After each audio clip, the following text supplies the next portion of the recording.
Liquorland are proud partners of the Sash for another season of footy. Liquorland have all your drink needs for when the siren calls. Joel, Dons are on the road. You're on the couch at home watching. What's the go-to? Well, look, on the couch during the game, maybe tinnies and all that sort of thing, but it's actually all about the champagnes for afterwards when we win. Oh, I do like that. Yeah, bit of bubbles. Liquorland has a fine range.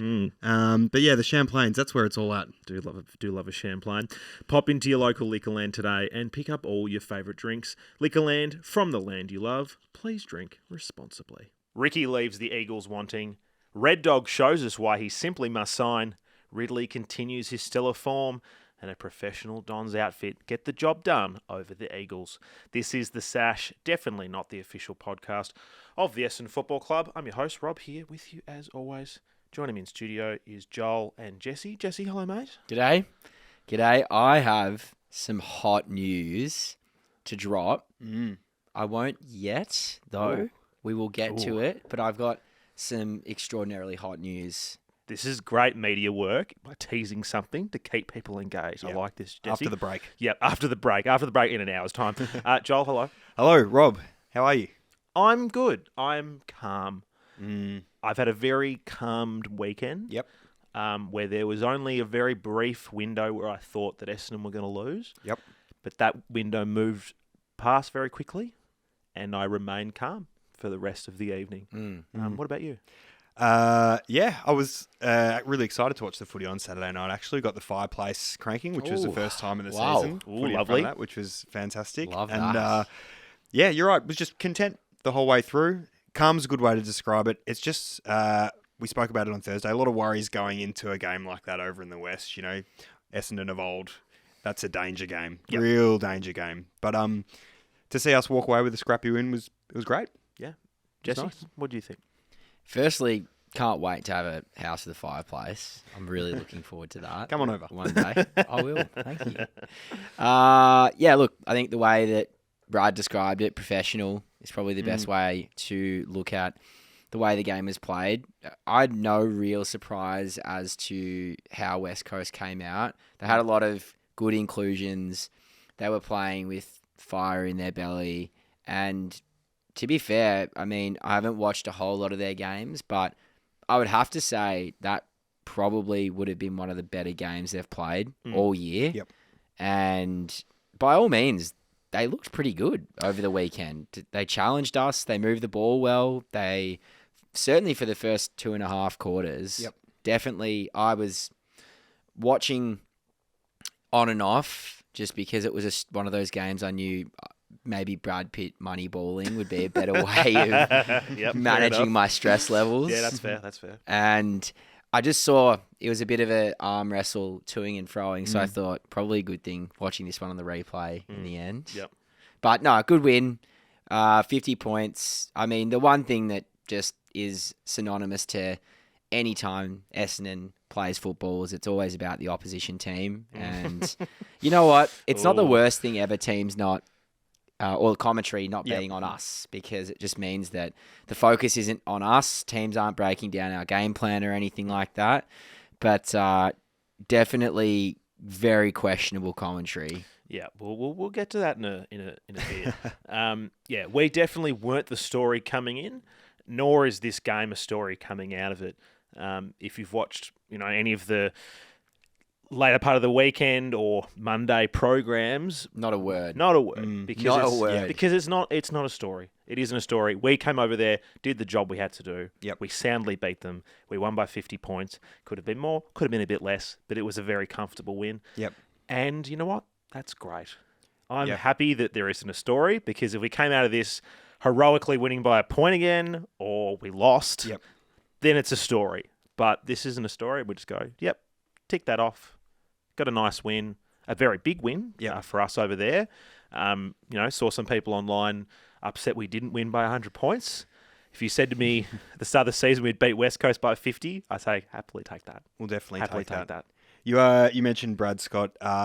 We speak about it a lot. His presses are so great, and I really like how he kind of stood up for Adam Simpson as well. He's just such a realist. He's very much like, well, he's had 3/4 of his team out all the season and everyone's coming for him. But, it's just really nice to see someone be really considered the whole way through. And as you said, when we had to win, talked about what we were doing. It's just great because just slowly each week, just feeling more and more confident in the coach and in the team and in the system. And it's hard to get rid of those demons when you go over to Perth and you're like, oh no, what's going to happen here? But it's slowly happening. Yeah. Interesting you mentioned Brad. Can't stop talking about how much I love his press conferences and the things he says. Yeah. Ari, who does our Sash W podcast, pointed out, and it's such a good line from Brad, and he's talking about just where we're at. And he said, ultimately, what any good off leader does is hand over controls to the players in the important moments. We're not totally at that stage yet, but I'm trying to build on field leadership with players to take out on the ground. I think the highlight of that was sort of that 3/4 time thing with Merrett, speaking to Merrett, and then Merrett obviously coming back to speak to the players. And yeah, I think we are starting to build that. Merrett clearly being that person in the middle. I think Andy McGrath's definitely became one of those figures down back, maybe even Ridley as well. I guess maybe stringing forward. I'm not quite sure who the sort of, leader is in that sort of group, especially while a few players are out. Guelph, but apparently. Guelph. According to Marto in his press conference. Oh, there you go. He was saying I didn't watch great that to one. have... I think they call him Dosher or Dasher for Dasher. Liberty. Okay, yeah. Whatever his No, name. it's DOS. DOS. It's DOS for Yeah. JDOS. JDOS is DOS. Yeah, right. DOS. So he was Okay. saying good to have DOS back in the defence Yeah. and then also Guelph leadership-wise in the forward line. So maybe it's There we go. the Guelph. Yeah, no, I've definitely feel about Lav. But that's it. It's just having those leaders on each line. And we look at all the great teams over the last 10 years or so, and they've had those guys, and we've been bereft of leadership for quite some time. And I love hearing that from Brad, and then I love seeing that a little bit in the game where you see our players out there, whether it be in a huddle or even just after a goal, pointing, talking, bringing people in. I'm trying to remember who it was, but someone burnt someone and had a shot that went for a point, and they got a bit of a roasting from someone, and I actually quite liked it. I was like, that was good. They shouldn't have taken that kick. Yeah. Yeah, I like what they're doing. And it's interesting because, if we look back to the Worsfold era, he was all about player ownership and, player leading and all that sort of thing. So there's clear delineation between how to do this correctly and, how to do this the wrong way. Brad's like building system and then being very specific with the delegation of who does what and playing that role. Whereas Worsfold, I think, was very much like, oh, you guys tell me how to go. Very Tell me much what like to do. Sleepy Jeff, I would say, in the US. He's got Sleepy Jeff and Sleepy Joe. Sleepy Joe, that's right. I was like, is Sleepy Jeff someone I don't know? No, Sleepy Joe. Sleepy Yeah, Jeff would be Wake Up Jeff. Yeah, from Wake the Up Wiggles. Jeff. Yeah. Classic switcheroo. Yeah. He was. I was more interested in Sleepy Jeff than Worsfold anyway. He was Same more tactic, I entertaining. think, though, from Joe. Just letting people around him do his job, and he can just sit there in the chair and sleep away. Why not? Why It's not? the Worsfold tactic. Yeah, like in a way, like I do. And look, I obviously wasn't in the room with John Worsfold and the things he said. None of us were. Felt like we were. Felt like I Years, was for a long time. Felt like I was trapped somewhere with him. But anyway, like purgatory yeah, learnings. Yeah, Learnings. There's so many learnings. Like I can see why there is merit in that idea, being like, all right, I want to encourage these people to step up, but. You do need to lead the horse to water before it can drink. You can't just be like, all right, you're in a desert, off you go, figure it out. So, yeah, at least Brad is better at bridging that gap for us as supporters and understanding what they're trying to do. There's less smoke and mirrors in the conversations that we have. And look, even when we had our bad patch of 4 losses in a row, I still enjoyed listening to what he had to say. If things go really sour this year or in another year, it'll be interesting to see where this conversation goes. But so far, Yeah, I wonder if he'll ever get to like hip and shouldering commentators. Because if it was Ben Dixon, I'd allow it. Sure. Yeah, I think there's a lot of things coming his way. Let's get into the goods. So many to pick from, players or things otherwise. Can we just say I've cut in quick. Okay, As go. you can tell, I'm excited. Go. The young brigade in the midfield. Ooh, yeah. Just seeing how great Caldwell and Hobbs' tenacity and fight for the ball has been. They're clearly, You know, they know this is their opportunity to step up, and it's great to see the impact of good list management resulting in depth in a certain area of the ground, which promotes when someone is younger and they're given the opportunity under obviously an environment that, you know, you can tell Brad is fostering, is that hunt and desire. And Hobbs' attack 2 weeks in a row has been awesome. I mean, Caldwell doing front flip, tackling people and all that kind of stuff. It's just great to see those two just throwing themselves at it and really trying to make the most of their opportunity in the middle. Yep. I know you're a big fan of Hobbs. Yeah, massive fan of Hobbsy. And he's a goal kicker as well, which is the other awesome. thing. You know, it's not a once off that he's had goals. Like, he's been kicking goals pretty consistently. Great set shot. Yeah, he's a fantastic. Do you remember that set one he shot. kicked against Collingwood last year from like 45 out? I was like, that was as clutch. if you're slotting that. Yeah. And he slotted it. Yeah, exactly. And it's really exciting. And Caldwell, there was like a particular mark he took where he shouldn't have marked it, and his hands in contests, like, you know, Dixon and Pavlich were attributing clearances to other people, but it was actually Caldwell who was getting the ball in and under and getting it out really cleanly and quickly. And yeah, you mentioned obviously Brad's instilling that, but I think also having Merrett really leading from the front and taking ownership over like For that sure. standard is probably driving a massive thing with those guys and inspiring them as well. But yeah, it's a great problem to have. You know, Shield and Parrish are the kind of cream on top now coming back. Yeah, definitely. I can't remember which episode it was this season, but in a conversation about Hobbs and Caldwell, I said that Hobbs didn't have that forward polish. Yeah, I'm going to retract that statement. That was incorrect, and I'm not sure why exactly I said it when I did. Yeah, incredible work in front of goals. When was the last time you saw one of our forwards from a stoppage clear it off one step and snap it? Like, we've seen so many of those goals kicked against us over the years. I reckon maybe Tipper and Paco have probably done it once or twice in their careers over the journey. But so awesome to see that we could potentially have a midfielder that could do that for sure a number of years. Yeah, big fan of the Goblin. The Goblin, that's a good one. The Hobgoblin. Like it. I like that a lot. It's good from the players, that one. Yeah. It's a bit more interesting than Pidge. I like it, so I'm liking Hobgoblin. It's good. So on, let's say Shield comes back next week. I was thinking about this Fingers on the way crossed, here. yeah. Fingers crossed. So let's say, potentially. Shield comes back next week. My natural thought would be maybe Tipper out, Hobbs into the forward line as the potential move. I think Tipper needs two's time. Yeah. I mean, we can talk about him now. He's obviously probably one of the few people in the bads. Like, we spoke of this last week. He clearly, he doesn't have that burst of speed that he had once. He doesn't have that evasiveness that he has once. I was more disappointed by the fact that he missed a gimme set shot. I think a couple of shots on goal, which I think you'd sort of just back him in for. Like, he's clearly lacking confidence. Yeah, he's lacking confidence and he's not up for the speed of the game. He has earned the right, though, to have that stretch to try and challenge it. Absolutely. But we're starting to get on a period where it has been a few weeks of him doing that, and he hasn't got back to that level yet. So it's a question of, how long can you persist with it? If he was a very young player, he'd clearly be out of the team. But he has earned the right to have that opportunity to get back to form. Considering, he loves to play against North, I feel like they're still going to play him this week. Yeah. But if we're here next Monday, win or loss, and we're talking about a sub-10 possession game, no goal game, then it's a conversation we have to be pretty serious about. And 2024, let's assume that he wants to go around again. Absolutely earned the right to. Yep. No question. But, a stint of footy in the twos to someone out of the form, regardless of their CV, it can be a pretty good thing, I think, particularly considering his circumstance of stepping away from the game and coming back. But I guess it can be a hard conversation for him, knowing that he stepped away from the game for mental health reasons. You kind of have to tread lightly in a sense of being like, we still want you here, still part of this team, but we're dropping you. Yep. Like that's not an easy conversation for any person getting dropped. No. As someone who's been dropped from every footy team he played for, it's not nice.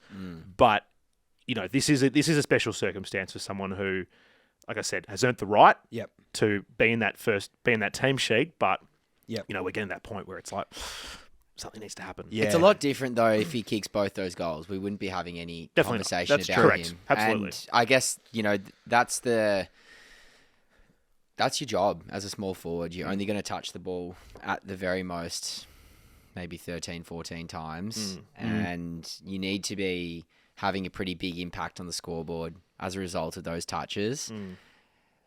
Just bizarre for him. I think he lacks confidence, and maybe it is the question to say, does dropping him actually provide him? It's the old, do you drop someone to the twos to give them confidence, or just dropping them kill their confidence even more? Yep. I don't necessarily think we have a real like-for-like replacement for him either. I mean, I would feel confident playing Snelling in a forward pocket. I really would. But I don't think that he's as clinical as... I mean, he has been this year, in all fairness. He's been really, really good. Slug's been good. And once we do get some more names into the team, I mean, that, in my opinion, it would be the move that you'd make. Instead of having Snell be that sort of half forward rotating through the middle, if we did get a Shield back, you'd probably put a Hobbs up to a half forward, and then you'd put a Snelling into a forward pocket if Tipper wasn't playing. Yeah. But I guess it is just that discussion of, Brad and coaches with Tipper going, hey, look, you're out of form. Yep. Is it going to better? Are you going to be better by going to the VFL for 1 or 2 weeks, getting a lot of footy, kicking snags because you're clearly too good for the VFL, or is it better for you just to keep plugging away at it? I feel like he's just going to stay in the team personally. Yep. That's the energy that I get from it. But I can understand why a lot of people would like to see him have a spell. Yeah. I'll wrap it up with this. There's a difference between empathy and sympathy. So you can be empathetic for someone's situation, but as soon as your standard flips to sympathetic and you're giving handouts, that's when people are like, well, why is he in the team? Why is this happening? Drop and so on. Exactly right. So I think we can understand where Tipper's coming from, and I'm not trying to be too harsh. I think keeping in for North is a good shout because he might be able to get some form back, but you're right. I think from there, the conversation maybe needs to be had if that is the case. Yeah, exactly. And,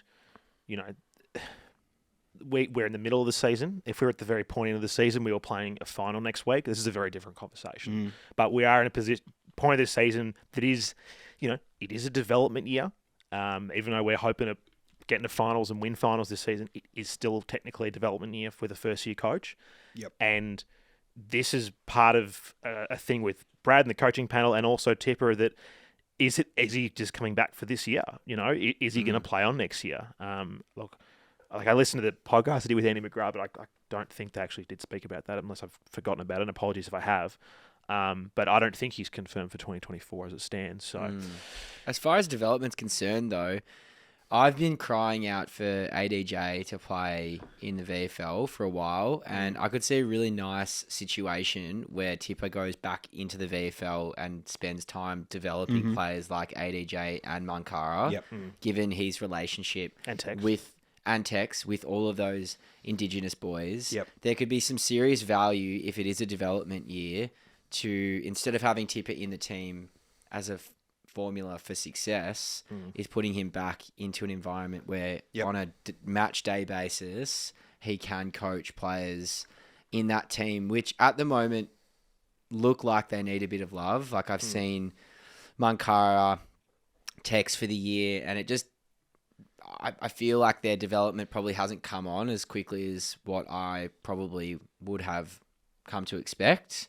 I mean, Tex has been pretty serviceable, but Mankara could do possibly with a bit of leadership and modelling. I think he's very raw, though, of the two of them. I think he's one that has some pretty unbelievable skills, but I think there's a sort of base there that needs to be built over a period of time, which, I never thought he was going to be playing senior footy this year. I probably don't think he's going to play senior footy next year, if I'm being honest. I don't know if he ever will, to be honest, looking at the way that he plays. Huge call. That's a huge call. It is. Honestly, you've heard it here first. Just looking at him. Is this the hot scoop that you came with at the start? Is this it that you're making a hot take that a bloke's never going to make it? Is that your take? No, this is the news after this is much more significant. But Okay. I'm just looking at him and his intent around the football. He just doesn't look like he has the desire to win the football like someone at an AFL football needs to have. And whether that's a confidence thing or not, I'm not exactly sure. But there is a bit of flair there, which you can see. But I don't know if you can train someone to have a desire to win the football, and that's the thing that I have concerns about. But in saying that, it's so early days, so it's just it's just from what I've seen and what I've taken away so far. Anyway, look, he's incredibly raw. I think is a long time with him. Back to the seniors though. We have digressed. I guess this is a game that's just very boring to talk about, to be honest. But look, let's talk about there's so many more goods to talk about. Yep. I thought Nic Martin was outstanding. Absolutely Ricky? outstanding. Yeah. Yep. He bangs. Oh, baby, he moves. Yeah. Gee, I'll tell you what, there would have been a lot of people sitting in that stadium on Saturday night wondering why on earth West Coast did not pick that kid up, because, he's playing an absolute dynamite role for us. I could imagine they'd be putting even more expectations on him. Yeah. If he was playing for them, and just so classy getting the ball, and then his use across the ground was He's probably sensational. Almost I would have to say, our second best ball user now, behind Zach. Merrett. Yeah. And his kicking, what he bites off is similar level of difficulty as to what Zach. Yep. And in all fairness, watching the game, I watched it again. It wasn't that Zach didn't turn over the ball as well. There was 2 kicks that Zach turned over directly in the corridor that led to shots on goal, and Marto did the same thing. But you love to just see, as compared to the truck style of football, just bang it down the line. Really, players from an attacking point of view like Marto are flourishing with that license to be able to bite off the ball through the middle. And if you see he gets turned over every now and then, you much prefer to see it that they actually have that intent. Yep. Yeah. So he had 31 touches, 22 kicks, 595 metres gained, 2 goal assists. Yeah. It's someone. I probably just whichever newspaper it was that I read through this morning. Someone said that he reminded him of Blake Carousel. Oh, yeah. back in the day. There's 100%. There's a similarity there. Yep. Sort I can of see that. tall, Silk. lean guys, just very, very clinical with the ball. Not hard men, but just beautiful to watch. Yep. And a real good advertisement for nice footy. Death taxes and Ricky in the West. I reckon every time he goes over there, he's going to play a good game. Yeah. Which we love. We do love. I think on the that changing of the standing on the mark rule is really helpful for players like Ricky, who can run on, and then also Merrett, because he's never gotten back off the mark throughout his whole career. And I feel like he used to get bitten off a bit by, he'd mark and he'd just stand still and look around for a kick. Now that person can't move, he can take 1 or 2 steps backwards and hit a target. Yeah. But he used to get kind of chopped off and run by and stuff. So I think that's really helped us. And it's our angle game is so much better now as well, which is great to see. I think an interesting one with Martin, it won't be this year, and I need to double check when he signed for. But at some stage over the next couple of years, probably West Coast, I reckon. But one of those 2 clubs is going to come. They're going to come and they're going to knock, and they're going to put a big fat offer in front of him. Yep. Freo have gone pretty hard at the moment. I don't think they've got much to give up. Yep. West Coast are obviously in a huge rebuild, but it's going to happen one day. I'm not sure when it's going to be, but there's going to be a point in the next 5 years where they're going to come, and it's, we have to keep this kid in the team. We have to lock him down. Getting to meet him earlier in the season, which was awesome. And it sounded like he was loving the club. He still sounded really positive in his post-match interview that he had, saying, really excited with what we're building and all this kind of stuff, which is always positive to hear. Yeah. Yep. He's only played 32 games, 22 years old. We gave him his first record deal. We picked up Living La Vida Loca when no one else would. There's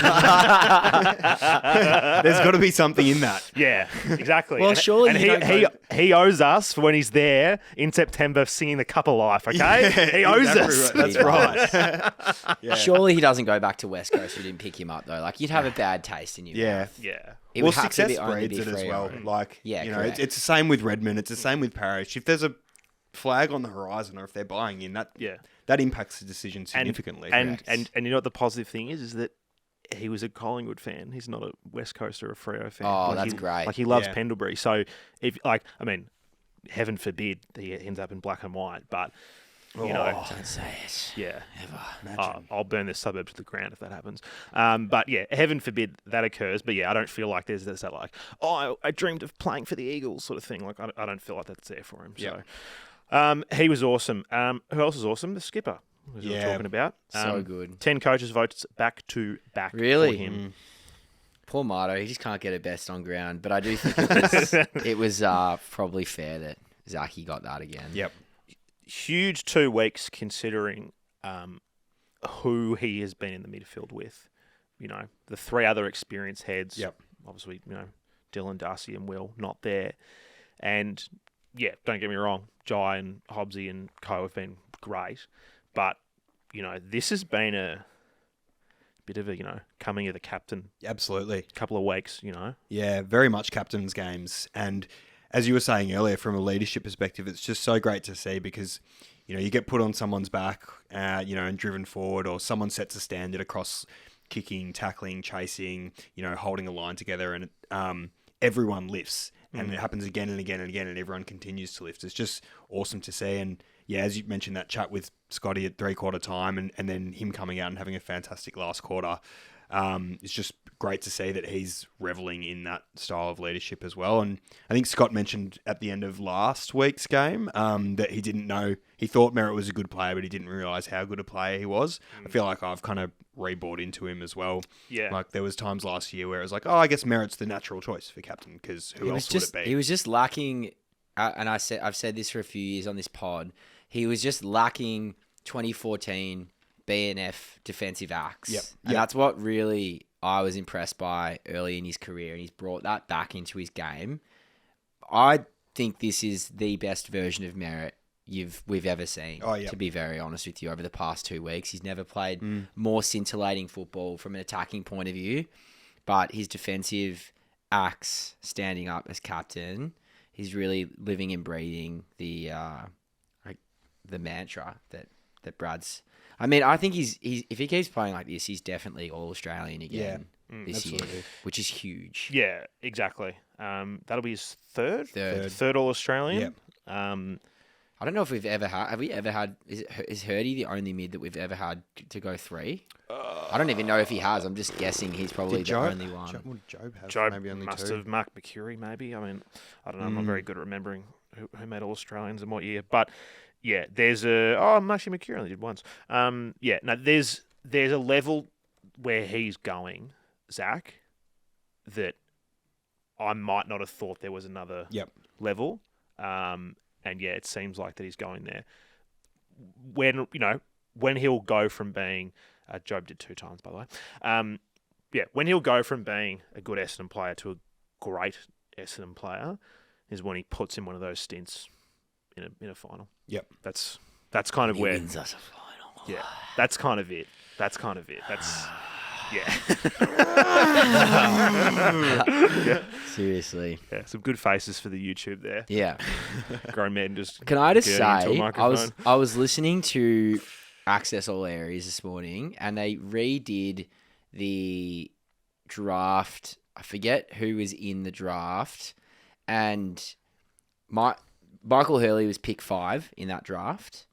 And Lloyd did his top 5. Yeah, he didn't put Hurley in and it. he put Michael Walters over Michael Hurley. Yeah, I don't. That is pathetic. Yeah, Surely Hurley is a better player than Michael Walters. Yeah. Walters was, don't get me wrong, he was sick For like a few 2 years. Yeah, that's it. It was short-lived. Yeah. And 2 All-Australians for Hurley. Yeah, I watched that and he was like, oh, I'm talking about longevity and this and that. And I'm like, mate, like, just slide someone in. Just slide He a just Don in hates like plugging Dons. I Yeah. find he's so anti-plugging the Dons. there. Yeah.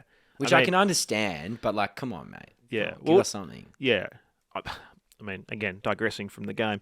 When Lloydie first came on this podcast back in 2018, 2019, anyway, I was in the Richmond studio. That's how long ago it was. I remember asking him about when he first went on Footy Classified, and it was when the Saga story broke, and it was very interesting what he spoke about. And he said the most challenging thing for me is that, particularly over that issue, more so than anything, was that Essendon people want me to come into bat for the club, which I want to do, but every single other, the other 17 clubs want me to be a professional media person. And, it is that way for a lot of people in the media who are ex-players. Some just clearly don't give a fuck, as we know, and they just, go for their clubs. But I do feel like there is one of the reasons I do respect Lloydie a lot in the media is that he clearly is trying to be a professional rather than just being a one-eyed Essendon supporter, which there's a lot of blokes at Fox could probably learn from. That's why I don't like Lingy or respect Lingy. Exactly. Huge. I've never heard anyone say a bad thing about Lingy. Yeah. There you go. Anyway, It's all cats. Can I just say on the So, okay. on the last note on Lloydie, follows my girlfriend and she doesn't follow him back. Okay. So stick that up, your Lloydie. Good try, brother. That's a very strange one. We'll leave that there. More goods. Mason Redmond was outstanding. Yes. Simply must sign. Oh my god. Oh yes, please. Simply must sign. Yep. I think they've got to hand him a golden contract. Like they're just got to get some gold paper.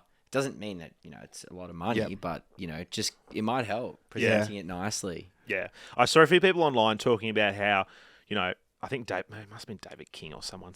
David King was like, "Oh, he's going to go back to Adelaide for sure." Something that people don't quite realise, and I know a lot of our listeners do realise, but to clear it up, he's not from Adelaide. He's from, I think, either Robe or it's somewhere right near the border. So he's 4 hours from Adelaide and 5 hours from Melbourne. There's no go-home factor in Adelaide. He's not going to go live in Robe. You know what I mean? So, and he didn't support either club either. Yeah, exactly. Which is nice. So if he is going to leave, and of the two who are up at the moment with him and Darcy, he's the one I'm definitely more confident in staying. Yep. Like the only way he leaves is either something terrible happens behind closed doors and he has a personal relationship end with someone at the club and he wants to get away from them, or he gets a stupid mafia offer from a club who's got heaps of cash. But the thing is, we have lots of cash, so I don't see that happening. For sure, we have tons. Is he more irreplaceable than Parrish? It's a hard question to ask. He's more valuable than Parrish, hands down. We don't have anyone that can fill his role the way that he plays it. Like, the same could be said about Parrish, but at the moment our midfield is functioning well. We've got players that we've seen over the weekend step up. We've got Sardis that can come up and play. I mean, honestly, again, I'm the one man that you're going to hear from. No. I'm happy for him to go. I am. I'm happy for him to go. Look, I am. Redmond plays an easier position because halfback's a dime a dozen. They're arguably it's his easiest position on the ground, which is why you see so many super old players play there. Parrish plays a harder position, being an inside mid. It's hard to be a very good one. That being said, though, we have more depth in that area. Yep. It's the difference between Hobbs and Caldwell coming in versus Hind and Massimo full time. That's what you're looking at there. And both of those, when you put it that way, right? Yeah. So that's well put. That's the sort I of was thing. trying to get there, but he said it a lot better. Yes, it is a position that's easy to fill a gap and plug a hole. Yeah. But of who we have currently on our list right now, the gap between Mason and the next guys, I'd say, is quite significant. Yep. Our midfield looks pretty good at the moment. But let's sign them both. That's what I say. Redmond was awesome. I also thought the Riddler was really good. Yep, he was really good. He's playing some really good footy. Loving his confidence. Him and Marto move very similar with ball in hand. Laconic is how I describe it. Yeah. Just silk. Smooth operators. Yep. It's funny how you can go from being not confident at all in your back line to feeling like this is the back line for the next 10 years. After a couple of wins. In the space of a when season. you put it that way. They're working so well in tandem, and we've got some really good ball users now that, as I said, once playing with confidence, just want to take the game on. Like, Ridley, he looks like silk, but his defensive acts are really fantastic as well. Like, his positioning is great. He gets a lot of arms into spoils as well. And then you've got Zerk flying over the back of packs. You've got Lav being safe. It's actually a really good unit when they're all playing well, which is exciting. Yeah. No, I agree. Let's talk about some of the forwards, because I don't think we've really gone to them much at all. Just a lazy 3 from Kyle Langford, who's, going to win our most goals, basically. Yeah. I mean, let's should have had 4 as well, really. Yeah, he was fantastic. And speaking of playing on from the person on the mark, that was a delicious 50-metre goal. That was great. That was class. class. That's exactly what we needed as well. He was like, I'm taking control of this. Eagles think they've got a little bit of a sniff. I'm putting that to bed. Yeah. 2 goals in a minute or whatever it was. He was really, really classy. God, he's been good this year. Yeah. So bloody good. Yeah. And like Weeds had one of those nights. One of those nights when things just don't go your way, like Hobbs marks it in front of you. You fumble a couple. Hit the post. Yeah, hit the post. It's just one of those nights where it's just like, this is not my night. But he's presenting well still. He's playing his role, as Brad would say. He doesn't necessarily need to kick goals to play his role. He was still presenting well, taking marks. And albeit he was up against pretty good defenders, like Shannon Hearn and Tom Barras aren't, muck around. Barras is a very good player. There was also that Snelling kick, and he was on the line, and Barras did like the most unbelievable running backwards spoil out of his hand. He's like, "Damn, if only, come on." Yeah. Matt Groffey, what do you think about his coming back? Yeah, I think he's earned his spot, or keeping his spot. Well, of course. I mean, but yeah, no, he was very good. It was good. He was very good. What do you guys think of Nic Martin? Not bad. Better than one disposal flip. Yeah. I liked the passages where he was involved. Like there was a few passages kind of involved in a bit of a chain. Like it was a hard ball on the ground and he just picked it up and actually got it to someone, which I really liked. Being said, that Bailey Williams guy was actually awesome against both our ruckmen. Yeah, like really good. He played a good game. His tap work was incredible. Yeah. I did not expect him to be as good as he was. Yeah, he probably beat Drapes and Brian. Yeah. He did. But around the ground, Drapes exposed him. Yeah. A bit more. Definitely. But yeah, I like Nic Martin. I mean, unfortunately, I feel that we're going to see Flip come into play against Goldstein. That's just my read. It's not saying that I agree with it, but it's just my read on it. The bash and crash, though. Yeah, I think that's what you need Just against beat him up, Goldstein. get some knees into him. Yeah, Sounds smart. yeah. So I hate Goldie. yeah, he's a very good player, old Goldstein. Except when Treebeard's playing against him. Remember that one game? Yeah, and Flip likes a lockdown ruck roll. Yeah, exactly. So let's put it this way: if he's playing, Brian's playing against Goldstein, that doesn't look good. Like that's a demolition at stoppage. If it's in the centre bounce, all right, fine. Yeah. But I would hate to see even Drapes. I'm like, oh god, against Goldie around the stoppage. I think Drapes has gotten a lot better at the stoppage work. Like he's not quite as pushed around as he was probably a year or two ago. I think Brian is still just that little bit off it. Like he's huge, but he's doesn't look very massive. No, on TV. I know Paul's spoken about it a lot, and he's like, when you see him in person, you're like, this kid's enormous. Yep. But that is just the way the ruck position is that someone's got 10 kilos on you. It can be hard, pretty hard. Yep. Yeah. So, yeah, wouldn't be surprised if he came in. Any more goods before we get into some bads? Because we've got a bit to talk about. That would have to be the shittest position on the ground to play as backup ruckman. Like, you're hardly around the ball. You're on the bench for half the game. You rest in the forward line. The ball never gets kicked to you. And you have 6 disposals and 10 hit-outs. You're like, yeah, that was me for the weekend. Yeah, yeah. I mean, if you can turn it into what David Hale did for Hawthorn, you can make a career out of being For sure. the elite ruck forward. It'd be pretty good. But, Yep. it's definitely not up there of the positions that I'd like to play. Really?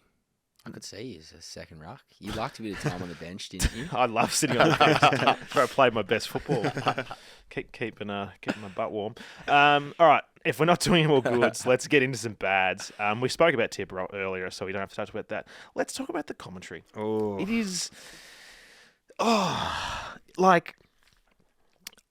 I understand that professional commentators have to keep people engaged, especially when a team isn't very good. But there comes a point in a game, even when Essendon wasn't that far in front, and we were kicking goals, and we'd kick a goal, and then instead of talking about what happened, they would go straight to talking about whatever the hell West Coast were doing. And look, I didn't watch them lose to Hawthorn by 100 and whatever points, but I can easily say they were better, but I don't need 5 minutes of analysis every time Essendon kick a goal about how West Coast are actually playing quite good. yeah. Like, that was bizarre. The Ben Dixon commentary about them getting into West Coast, getting into Essendon's psyche, and we were 45 points up. And then as soon as he says that, the ball gets kicked to a West Coast player. He drops the mark, and Menzies snaps it to put us like 52 points up. He's like, "Yeah, West Coast really getting into the mind, the psyche of Essendon today." No, they're not. No, Ben. They're not. Yeah. They're really not. Shocking. What do they think Essendon supporters weren't watching the game and they had to tailor it towards West Coast viewership or something like that? Pav towards the end started getting a bit more chatty about the Dons, but for the first half, it was Ben Dixon and Pav just loving the Eagles. And then they'd cross to Scully, who I do, mind you, Scully's podcast Back Chat is actually great, and I do quite like that. But his commentary on Saturday night. But when they're cutting to Scully and he's talking about Scott Draper and Ash McGrath, I was like, Ash McGrath. Come on, mate. Look, I could understand that if I was an interstate supporter, and let's be frank, when Freo come to play Geelong or West Coast come and play Collingwood, all the commentary from Seven and Fox is about the Melbourne and the Victorian teams. I can understand that, but it's not as one-sided as that. Yeah, I mean that was something else. And I know it's a two-team town, and they would know everything about those two teams, but there was elements of it to me where I was like, have these guys actually prepped to talk about this Essendon team? Because I'm like, are they defaulting to talk about West Coast because they simply haven't done their homework about Essendon? That was the read that I got. Yeah. But yeah. I heard that you had, on the topic of Ben Dixon and Pavlich actually in the studio coming in tonight. Well, I wrote this is on Saturday night. Look, to be fair, it was after a few of my favourites from Liquorland. I had an idea for I had an idea for a sketch about Ben Dixon and Matthew Pavlich. So we can do the sketch. So one of you will have to play Ben Dixon. Shoddy Ben Dixon. Yeah, all right. You go, Ben.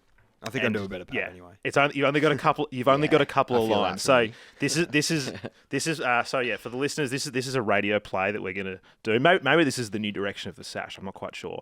All right, have you guys got it up? Yeah. You can see in bold where I said an idea for a sketch. This could be terrible. I don't know if people are going to find this funny, but all right, you guys ready? Yep, let's do it. Morning. The sun pours through the window of a suburban home. The newspaper is open on a kitchen table with the date Monday, the 29th of May. The headline reads, Bombers cruise to West Coast. Bombers cruise to win over West Coast. The camera pans up to a 45-year-old man eating cereal, Ben Dixon. His eyes glance over the paper, and he thinks to himself, you could see the psyche of West Coast have just got into the Essendon heads. A phone rings on the table. It vibrates several times. The name on the screen reads, The Pav. Dixon answers the phone. Hey. West Coast looking like they're in control here. Dixon looks back down at the paper. Looks back down at the date on the paper, which reads Monday, the 29th of May. End scene. Seriously, I hate that Ben Dixon is ever allowed to commentate. I was listening to the Gold Coast preseason game, and he was just talking about bowling out his.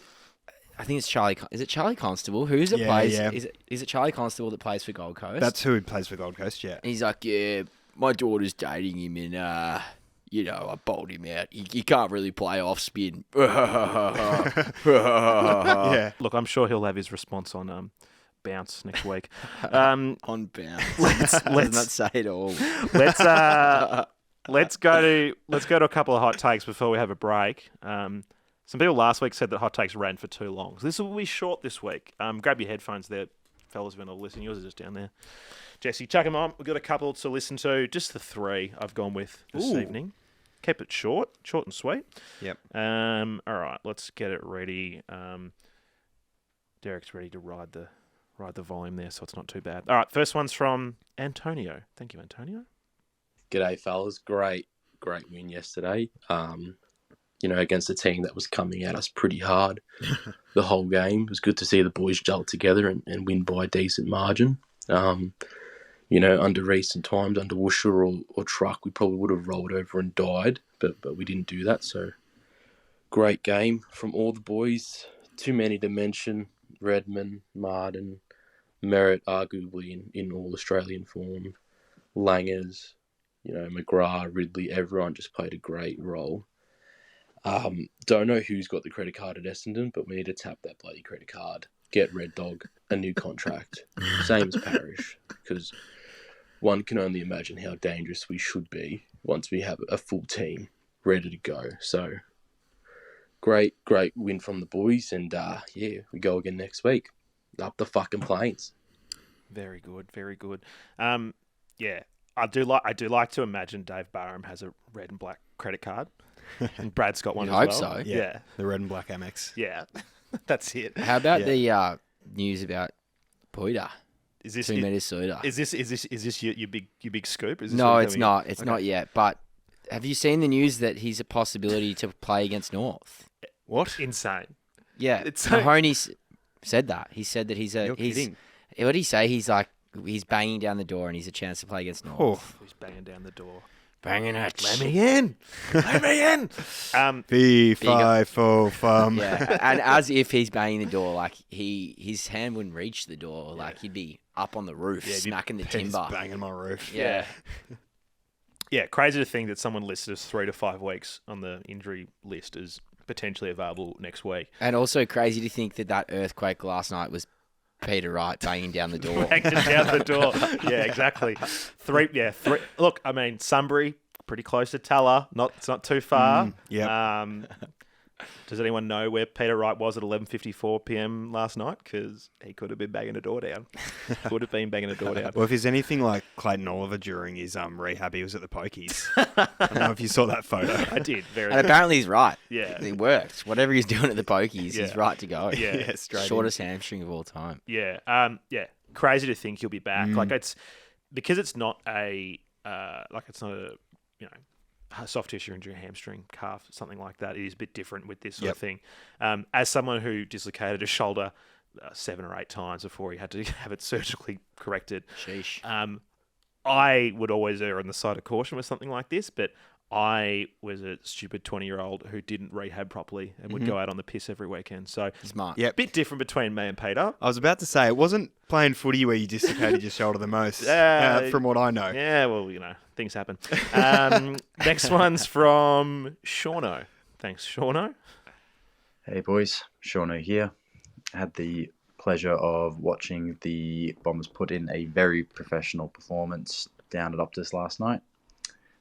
Nic Martin, what a fucking player, my God. You look at the Eagles list now and think, how the fuck did they let this kid go? Just crazy. It was definitely the least stressed I've ever been watching the boys play live, which was a nice change up. And the added bonus was that the Eagles supporters had absolutely nothing to fucking say all night. It was silence was deafening, as they say. All in all, great night. Was really feeling the spirit of Hurdy before the game, so went down to the Crown, just around the corner from the stadium, and put a bet down on Red 5. Hit straight away. Actually, completely forgot that the chip was still there, and Red 5 hit again. So $350 later, and a 50-point win. Thank you very much. Cheers, boys. Go Plains. God. It took a turn, that story. It did. Yeah, it did.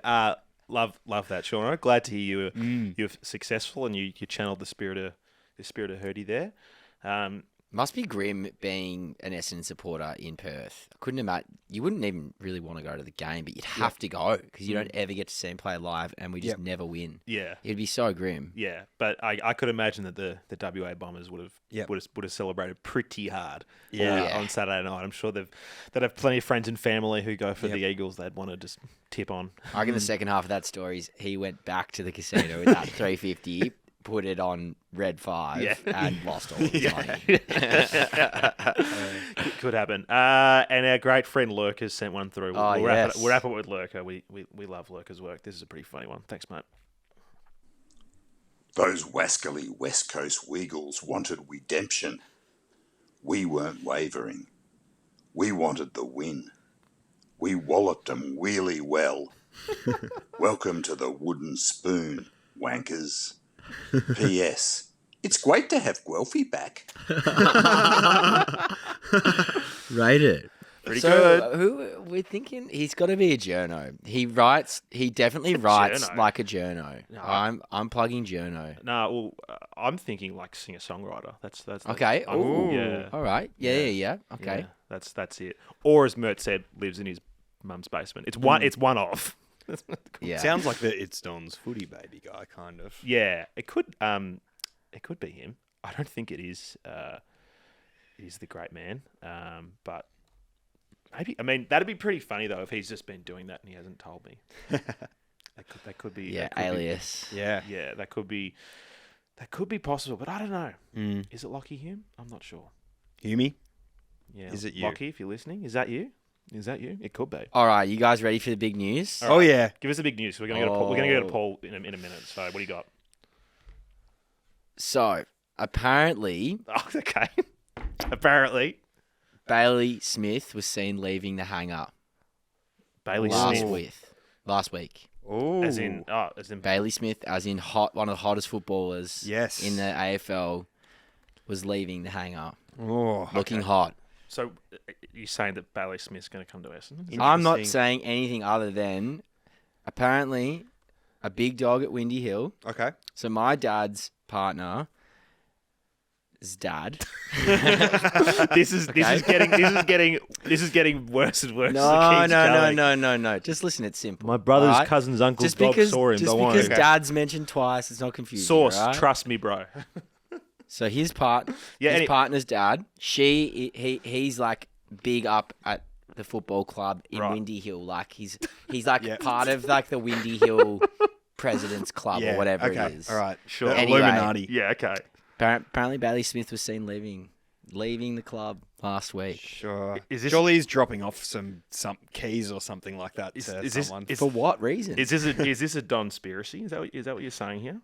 Well, it can be whatever you make of it, really. It's up to you to decide how you'd like to deal with the news. Well, he's out of contract end of 2024. Midfielder forward, very very good player. Don't get me wrong. Is it? Yeah, man, it'd be outrageous if it happened. Would he be outrageous. Would he be hotter than Perko? Oh, geez, they'd look great side by side at the half forward line, though. Yeah, I don't know. Gee whiz. Yeah, I'll back you in, Perko. yeah. Well, I mean, clearly, when Don's colours get you an extra 5 points, as we know. Yeah. Well, that is outrageous, Jesse. And as they say, huge if true. Correct. But as Joel said, very could have well have just like been, dropping off something to someone, or I don't know, maybe Or a cleaner with a mullet with a similar haircut. Yeah. Walking out Yeah, after his with his shift shirt in the off. cafeteria. I mean, is he friends with Daniel Jaron Syracusa? Like, obviously, he's a Bulldogs guy. Like, I don't know. Maybe there's. You wouldn't be coming to the club Yeah. mid-season. But would you do that mid-season anyway? It seems strange. Was he? Hold on. Okay. Are they sure? You don't drive out to Tullow Hold for on, no hold reason. on. Now, anyone who's been to the hangar and knows the facility, is there a possibility that Bailey Smith was at Urban Surf next door surfing and then went back to his car that he yep. parked at Essendon? Because it's right next door and there's a parking lot there, so you can park But you next can door. park at Urban Surf as well, right? Yeah, but Because that place is, from what I hear, is a bit of a ghost town. Like, I don't think you'd be... I don't know. I reckon there's a chance that he was going to Urban Surf. So let's just Okay. You're trying to quell some excitement here, I can Quell- tell. quell A No, little we are bit. breaking news on this podcast. Yeah. Cane corns, eat your heart out. Yeah, Tom Correct. Tom Brown is in the studio with us. Tom Brown. Let's take a break there, fellas, and we'll come back and we'll chat with the great man Paul Cousins for the VFL wrap after this. This halftime break is brought to you by Liquorland. Pop into your local Liquorland today and pick up all your favourite drinks like Smithy's easy drinking beer cans, available in singles, 6-packs, and slabs of 24. Jesse, do you get around the Smithy's cans? I do. I feel the best way that I could describe this to anyone that's possibly considering it would be if you're ever on a bit of a budget and you walk into the supermarket and let's just say you're feeling like nachos. Yeah. Oh, okay. Yep. Okay. Yum. I'm in. You go into the section, you go, $4.50 for Doritos, plain. Crazy. I don't know if I can afford it with inflation. So you then look to your left and you see the home brand, $2.50. Yep. You decide, you know what, I'm going to live life on the wild side. I like it. You eat one, and it tastes just as good, if not better. Yeah. And I would describe the Smithies to be just about the same. They taste pretty good. They taste pretty damn good. Liquorland, have all your drink needs for when the siren calls. Liquorland, from the land you love. Please drink responsibly. Welcome back, everybody. It is that time on a Monday for the VFL wrap with Paul Cousins. A tough afternoon at the Hangar, Paul, up against Box Hill. Yeah, it was, boys. Hello. How are we on this fine, ugly, rainy, cold Monday? I'm still not happy about being home. Yeah, we can tell. Can't tell, We yeah. can tell. Yeah. We're good, Paul. Just, surviving earthquakes, which may or may not be caused by Yeah. Peter Wright, as we alluded to earlier on the show. So, Banging down the door. yeah. Really? That's what you went with. Banging down the door. Yeah. Geez, you bloke. Just listen to Marnie, pulling tidbits out of what he's saying. Yeah, I like it. I like it. Yeah, it was a rough day, to be honest. They're a good side, Box Hill, and they're having a very good year. They turned up with a pretty experienced, pretty strong side, and certainly a lot of big bodies, which, in the end, they were just a bit too good for us. We battled and, we hung in, and but in the end, they were just a bit cleaner, a bit stronger around the ball, and a little bit more experienced. And we just, truthfully, they didn't blow us out or anything. We just couldn't keep up. Yeah. They just sort of snuck a couple of goals clear here and a couple more there, and in the end, you lose by 8 goals and think, shit, that doesn't look great. But it was a competitive game. We were certainly in the contest. They were, to their credit, just big and strong and clean. Yeah, no, that's fair enough, Paul. Nick Cox returned to competitive footy for the first time in almost 12 months, maybe a little bit more. How did you see his first day back? Yeah, I actually thought he played really well. I talked to him after the game, and he said, it's pretty much his first game in defence. So he played back all day and often deep back. I say all day. He only played 3 quarters, but planned obviously. But he was defensively probably better than I expected for a kid who hasn't played much of any sort of defensive footy. So he had, he won some really good sort of one-on-one contests. He was able to use his athletic ability and length to punch a footy clear several times, and then used it pretty well when he got it. So I think from memory, he had 15, 16, I think, possessions, and as I said, won several one-on-ones, and most importantly, given what's gone on with him for the last 18 months or so, he got through and looked, moved really well, and I think he was first game for a fair while. I think he was pretty buggered after it, but he played well, and I think I think it was a raging success, to be honest. I think they got everything they would have wanted out of it. It's good to hear. Now, you say playing deep back. Are we talking like a key position role going up against the full forward from Box Hill? Are we talking like an intercept role, or even like a sort of half back role? Where do you sort of see it? Oh, look, he played. As you know, those roles tend to sort of all merge into one at times these days in footy. He certainly wasn't tied to the defensive goal square or anything like that. He got up the ground at times and was able to both win the footy and deliver the footy up to the wings and those sort of areas. But yeah, he played, matchup specific, but he played on obviously one of the taller forwards without necessarily playing on the big burly full forward or anything. Yeah. He played the intercept role pretty well. I can't, off the top of my head, recall sort of a lot of intercept marking or anything like that, but certainly he was involved in a lot of contests where he was able to impact the contest. And as I said, a couple of big punches, which is pleasing for a kid who hasn't played much defence. Normally that isn't sort of natural, but he was able to kill the footy a few times and halve some contests at important times for us. So he certainly, his size means that he's going to play on one of the bigger forwards. Whether Box Hill didn't have a whole heap of huge, big, burly forwards or anything like that, but he matched up on the taller guys and had quite a lot of contests within 20 or 30 metres from goal and really held his own well. And Paul, I wanted to ask about someone who doesn't get spoken about a lot, reflective of the fact that I don't know how to say his first name properly. Kean McBride. Long-term development Yeah. project. How's he coming along? Well, let me just say you got that brilliantly. Like, we're going to make you a honorary Irishman or something for the day, because To be that sure. was perfect. got a few Kean, Keans actually at work. That's why I'm personally. Oh, there you go. What were you You're going to all call over him? it. Cian? Chan. Chan. Chan. Oh my lord. Yeah. Looked like a soft C. Soft You know hard what? C. Of all the things he's heard, I'm not sure he's had that one. So You got to get creative sometimes. we'll go with Chan. Willie, as he gets strangely called by the players. But yeah, that's a bit simpler. But no, he's good. Willie is a really he's dare I say it, I don't know. Every Irish bloke I've ever met's a ripping bloke. He's very amicable, lovely kid, but when he gets on the field, he's super competitive, and really, driven as a player. And I think he's found his spot down in that key back role. I think it's probably a matter, and I should say he's been, the last few weeks in particular, he's been giving our rucks a chop out as well. And he's such a big bloke that he's able to get in there and actually really does pretty well in the ruck contest as well. As a, not as a permanent ruckman, but just 10 or 15 minutes a game or whatever the ruckman needs to chop out. But yeah, in that key back role, he's really quite good defensively. It's probably the offensive aspect of the game that he's continuing to work on. He doesn't find much footy in you.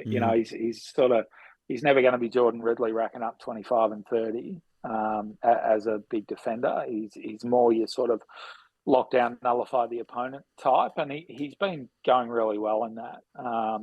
So I think, from a balance to his game point of view, they'd probably look for a little bit more offense, and he's probably working on that.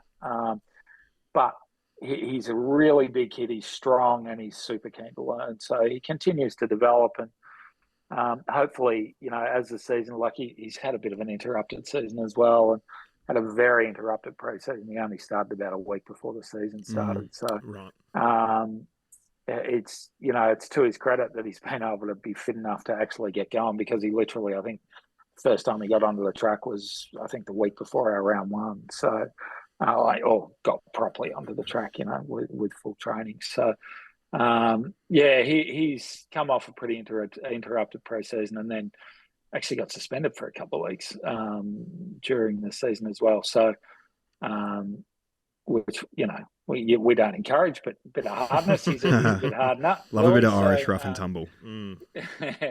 So, no, he continues to really work on his game, and I think with some continuity later this year, we'll start to see a bit more offense out of him in that defensive role, if that's not an oxymoron. And how about Tex? Obviously, continuing his development. How did you see his game, and just in general, how do you see his game where there's not a whole lot of opportunity up forward? Yeah, it's tricky in a game like that for our forwards. There's, as you said, there's somewhat sort of limited opportunities, and even when there's opportunities, there's limited sort of clean ball going in, which can make it tricky for the forwards. Tex is one who can sort of go and find it himself a bit. Without doubt, he's good on the deck, and really is able to create sort of something out of nothing at times. But I think, they had sort of, 25 more inside 50s or something than us for the day. So, most of the forwards had pretty limited sort of opportunities, particularly ones who are relying on deep footy for a bit of crumbing or whatever. But look, Tex's last couple of weeks have probably all been pretty similar. He's had some really nice moments, really great moments in a few of those games, and managed to hit the scoreboard a few times as well. But probably just needs to find a bit more footy. and he's obviously working hard to do that. He's never going to be a guy, again, I said the same thing about Keane, but he's never going to be a guy, Tex, who's averaging 25 touches a game. That's just not his go. He's a much more of an impact possession guy. But I think he'll be continuing, I would think, to work to try to get those disposal numbers up from your sort of 10s to your 15s and 16s. The more, he's got such great skills and really puts his teammates into great positions and stuff. So the more he touches it, the more it's straightforward, but the more he touches it, the more impact he can have. And when you've got a guy who is as impactful as him with the footy, you really want to get into his hands a bit. So it's probably a matter of him getting looked for a bit more at times too, although obviously it's not, you don't want to bomb it on his head. I think as we sort of probably balance through the midfield a bit more and get a bit more opportunity deep into our forward 50, that's the sort of thing that's going to bring Tex into the game a bit more as well. But, you watch him play and you see him do a few things and just think, wow, he's got, he's certainly got some of that star factor about him, no doubt. Yeah, Paul, I'd like to ask you about a VFL listed player who is a new name for me to look at, definitely on the list, Riley Lowton. Can you tell us a little bit of the story about Riley? Yeah, so Riles came off the Richmond VFL list last year, I reckon. He's a local lad out our way somewhere. I won't guess that he's local, but he's certainly from around the in inverted commas Essendon districts. And he's a really strong body. He's only quite small in height, but he's an absolute nugget. If you've seen him, you'll know he's a really strong body, hard at it inside mid, gets in and under, and comes off cut about 4 times a game because he throws his head around the ball. He's a ripper, Riles. He really cracks in and has had sort of reasonably limited opportunities. I think he's only played the last 2 or 3 after playing quite a lot for us through the pre-season. I think it's been a difficult sort of midfield mix to get into for the VFL listed guys because we've already got quite a few sort of, not huge inside mids on our VFL list. So there's a bit of a balance aspect there, I think, where, when a few more of the AFL listed midfielders were in, he was struggling to get a bit of a game, but we haven't really got any AFL mids in at the moment. So that's opened up a spot for Riles and 1 or 2 others. And he's played super. I thought he was terrific yesterday and one of our best handful for sure. So he's a real, as I said, a real in and under, hard at it, inside mid type that's very easy to like. Love to hear it, Paul. Love to hear it. Now, we did speak last week about the mid-season draft. It is on this week on Wednesday. I know we spoke about what players Essendon may particularly look at, whether it's a ready-made or someone long-term development. It's been another week, Paul. Is there anyone else you may want to mention? I can't remember who I mentioned last week. we spoke Oscar McDonald a little bit last week. He was one. Oh, yeah, sure. Yeah. So that's, I guess it depends where the thinking is. If we want a bit of an immediate top-up, then, obviously we've had some injuries and the like to our key back sort of group. So Oscar and 1 or 2 other VFL listed sort of key backs going around would obviously be on the radar if that's the case.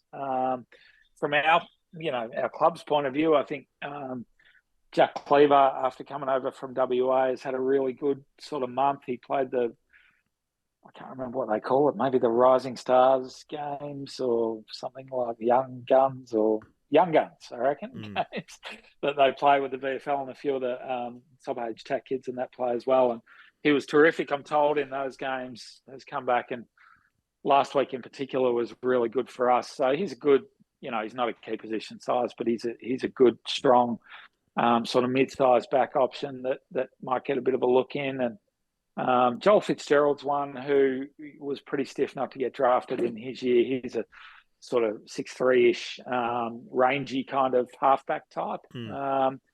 who's a really good player who I'm sure some clubs will have a bit of a look at. Obviously, we've probably talked about Narks and about Quentin Narkle and Tom Phillips and these sort of guys. It's a bit of a horses for courses, isn't it? Like if a club really wants to top up for an attack now and they're short one mid, then a guy like Quentin Narkle would be, a huge acquisition for a club, I reckon. So Definitely. I think he'll be in the frame, and I really don't. I did see Adrian yesterday. I should have asked him, shouldn't I, who we're going to take, and then I could have spilt the beans to all your listeners. He would have enjoyed that. That would have been great. But I'm not sure exactly what the thinking or if we're even going to take anyone. But you sort of make a choice, don't you? I imagine as a list manager, like are we bringing in a ready-made for a crack right now who might only be here for 12 months? Or do you look at like last year, you look at a Mass D'Ambrosio who was, 19 maybe when we took him, and he came across in a mid-season and was Does the year before, I reckon. I think so, yeah. Sam Durham, I think, was the year before at a similar age. And so if history says anything about our picks, maybe we'll look at more of a long-term sort of project. Both those guys look like they've got strong AFL careers ahead of them. So, but if the club feel like they're ready to have a crack at finals, and we need a top up on a mature age body, then maybe that sort of Oscar McDonald type is the way they'll look. Beautiful, Paul. Essendon VFL are playing at North Melbourne at the Hangar. I think it's 1:35 p.m. on Sunday. Paul, should be another great day for a home game. It is, yeah. We actually flow really nicely into the AFL. So I think the AFL from memory is 4:40. It is at Marvel. Yep. So 1:30 into 4:40. So you'll have enough time to scoot between the two and catch two, hopefully, really good games of footy. But it's nice to be out at the Hangar early on a Sunday arvo, and then just hop, skip, and a jump into Etihad. Marvel. Yep, Marvel. What do I call it? Yeah, Marvel Telstra Dome. 3 names ago. But Colonial we'll go for Stadium. Marvel. Yeah. Telstra Dome. Yeah, Colonial. That's right. Yeah. Yeah. Hopefully we get a really good crowd out. Actually, the crowd, considering it wasn't great weather and that yesterday, but we got a really good crowd out. There were lots of people hanging around and cheering on the boys. So that's always good. Hopefully we can get even more out there next week. Sounds fantastic. Paul, great as always with your time, and we'll speak with you next week. I'll tell you what, you blokes, I reckon we're going to sort out a OB broadcast or something from a VFL game with you blokes. We get you on a panel, right? Good. We get you by the ground. We'll have some players run past and squirt water bottles at you. Yep. And you can, talk to, I don't know, Chan. Passers-by. You talk to Chan. and Live Chan. commentary. We can do a halftime, interview with Chan. Yeah, I like that. Hey, while I'm speaking complete crap, by the way, I was talking to a young man I went to high school with the other night who's a big fan of your show. I told him I'd give you a shout out. Oh, so Troy Dole, if you're listening, he's got. We're allowed to swear on your show, aren't we? Not that I should. If you really need to, you can. Yeah, he's got the most unfortunate nickname in history, which is shit. That was his high school nickname, but he wore it proudly. So, Shizen, if you're out there, on your shit. Yeah. He's a big fan of you boys, so thank you very give much. him a shout out. Oh, Good shit. We love that. We love that, Paul. Brilliant as always, and we'll speak next week. Thank you, boys. Sorry, I got reasonably off track there. That's right. Thanks, Paul. You should listen back to this podcast. It's a lot of that. Thanks, Paulie. Thanks, boys. Always a pleasure. See ya. There we go, boys. Paul, Cuz. the great man. Shout out to shit. Shizen. What a nickname. What an absolute nickname. Great pod, boys. Great pod. Yep. Great pod for a game that, despite winning by a lot, wasn't that exciting to talk about. Yep. As West Coast parked the bus, essentially. Yeah. No more thinking about it required. Yep. Scoop, how you doing over there, Mr. Tom Brown? I was thinking maybe, to all those Patreon, Twitch. Is it Twitch that you use? Discord. Yeah, so Discord, our premium members Start access getting Discord. Start getting some Bailey Smith in Don's attire. You know, if you want to maybe crop a Plains hat on him, maybe the best possible rumour Plains merch photo of him could get maybe a mug or something. Maybe instead of the Bonds undies, he can be in some Plains undies. Yes. So if someone wants to Photoshop that with their free time, by all means. I mean, I know a lot of people have plenty of time on that Discord, so I'm just going to throw the idea out there. Let's get some Bailey Smith rumour shit going on. Yeah, I don't mind it. On that note, listeners, if you want to listen to Thursday's show, you can sign up to become a premium member, $4.99 a month or $42 the whole year. You get access to the exclusive Discord for all the other premium members. You get access to bonus content. Bargain. And you get early release on special content. Wow. This week, Don's player on the pod this week. Whoa. Woo-hoo. Yeah. Whoa. Yeah. Don't know who. Club will confirm tomorrow, but there is someone coming on the show this week who I will be speaking to. And if you're a premium member, you're going to get that first. You're going to get that like same day, that night, get to listen to it. If you don't want to sign up, though, that's totally fine. That should be... I think I'll probably release it next Monday. So it'll probably be with the full episode. I'll just release them at the same time together. So if you don't want to sign up, that's totally fine. You can get access to that chat next week with... But sign up, though. With whoever I get. Munkara, maybe, Jesse.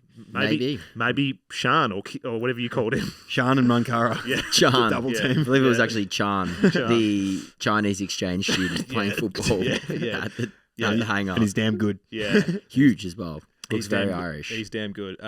So sign up for that, everyone. Very keen to have whichever player we want this week. Maybe Zach. That'd be great. Would love to get the skip. That'd be a real coup. Yeah. I mean, I sent a list of like 20 names, so it could honestly be anyone.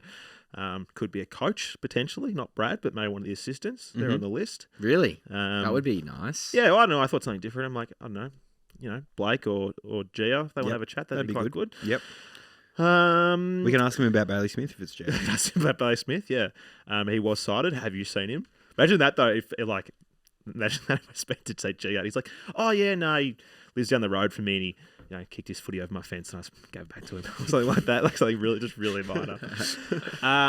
What other news have I got to report? Plains beanies are back. I was told that they arrived today, so a few people have messaged the page asking when they're back in stock. They are back in stock now. And if you listen to this and they're not on the website, message me, because I will message my merch guy and say, why aren't they available on the merch site? Yeah, they still say sold out, but they're definitely going to be back some point this week. So beanies will be back. Caps as well. Heaps of other stuff's going on. Love the caps. Love the caps. I'm a big fan of the caps. They're looking really good. Had a few people hit us up during the week. I posted a photo of me wearing one on Sunday, and people were just like, "Where'd you get that?" I'm like, "I'd sell them." The Plains. Where do you think I got them? But anyway, thanks everyone for listening. Thank you for your support. Thank you premium subscribers. Thank you Liquorland. Any shout outs you guys want? Thanks Essendon. Thanks guys. Yeah, for a good season so far. Yeah, we appreciate you. Yeah, we do.